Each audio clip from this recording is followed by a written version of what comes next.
T20 world cup में team India की शानदार कामयाबी के बाद हैदराबाद में जश्न का माहौल।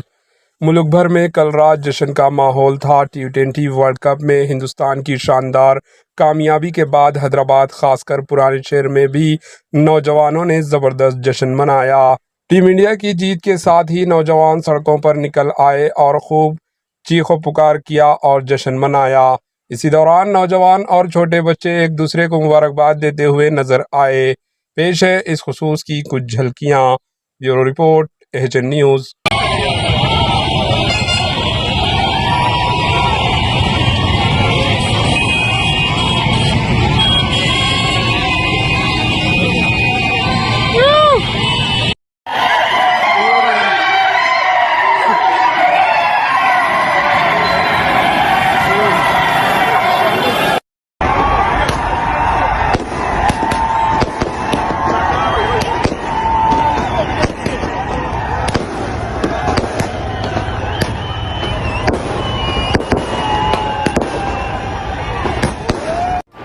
एचएन न्यूज़ को लाइक करें, शेयर करें और सब्सक्राइब करना ना भूलें।